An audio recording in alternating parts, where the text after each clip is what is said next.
नमस्कार। आज हमारे साथ मौजूद हैं एडवोकेट दत्ता खंडारे जी। वाशिंग के चर्चित कस्टोडियल डेथ मामले में अदालत द्वारा 9 पुलिस कर्मियों को सजा सुनाए जाने के बाद इस फैसले की कानूनी और संवैधानिक अहमियत को समझने की कोशिश करेंगे दत्ता जी के साथ। नमस्कार सर, वेलकम।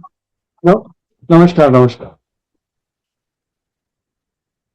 सर, सबसे पहले मेरा सवाल ये है कि वाशिम में लिए गए फैसले के संबंध में आपकी क्या राय है? वाशिम में जो फैसला लिया गया, जो एट्रोसिटी एक्ट के अंतर्गत और 302 के कलम के अंतर्गत जो फैसला लिया गया, वो एक समाज के लिए और पुलिस प्रशासन के लिए एक सबक है।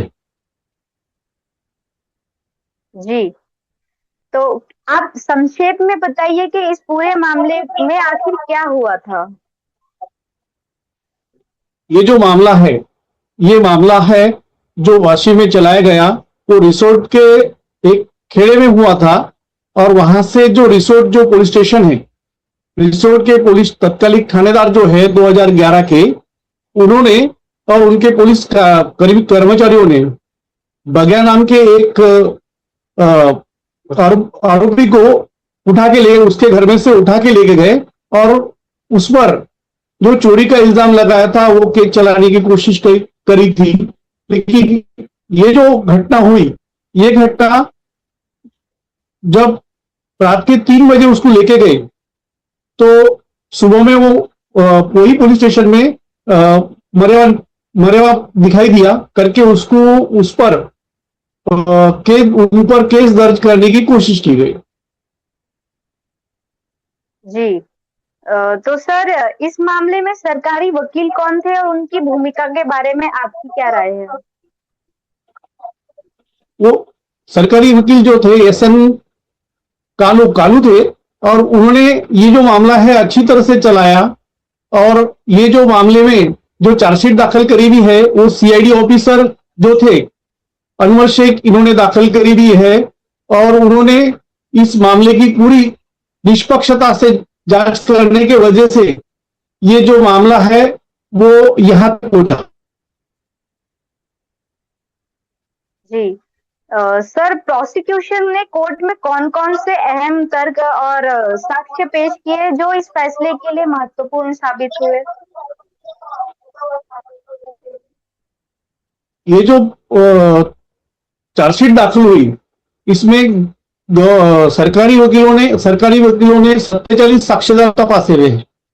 और 47 साक्ष्यदार में से जो साक्ष्यदार ये आरोपी को घर से उठा के लेके जाने वाले को आइडेंटिफाई करवा दिए, और उसके बाद पुलिस स्टेशन में इनका मृतदेह मिलने की वजह से इसकी जो जांच हुई वो निष्पक्षता हुई। और वहां पर उस पर जो मृतक था बगिया पवार करके, उसके ऊपर जो निशान मिले घाव शरीर पर, उसके वजह से ये साबित हुआ कि ये जो उसको जो मारहाण हुई वो कस्टडियल डेथ में हुई, और कस्टडी के अंदर ही हुई।